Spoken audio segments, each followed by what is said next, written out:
अनुष्ठित है ठाकुर निगमानंद परमहंस देवंकर 106तम प्रतीकात्मक सार्वभौम भक्त सम्मेलनी। जिलार विभिन्न अंचल बहु भक्तों योगदान।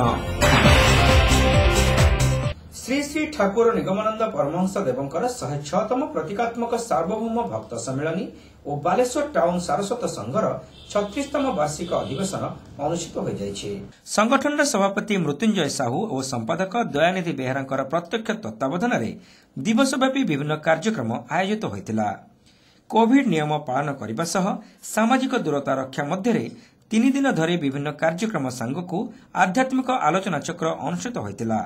पारंपरिक रीति रे अधिवास, सकाळ प्रभाती, मध्याह्न अधिवेशन, संध्या आरती और भजन कीर्तन, महिला सभा आखपाख अंचल एकाधिक सारस्वत संघर कर्मकर्ता एवं सदस्य माने एथिरे योगदान करथिले।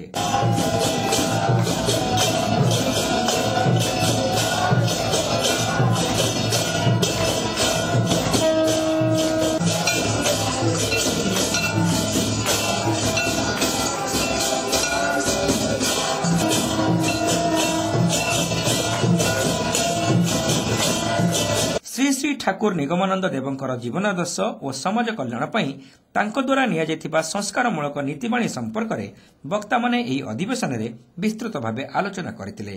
रेमुणा विधायक सुधांशु शेखर परिडा, रेमुणा ब्लॉक चेयरमैन सुशांत पट्टनायक प्रमुख एही कार्यक्रम में जोग देई ठाकुर निगमानंदकर बाणी एवं तत्व संपर्क में वक्तव्य प्रदान करथिले।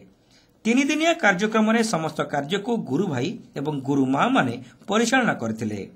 कोविड कटकणा पई एही अधिवेशन सह बहु भक्त डिजिटल मोड रे जोड़ी होतिबा लक्ष्य करा जायतिला।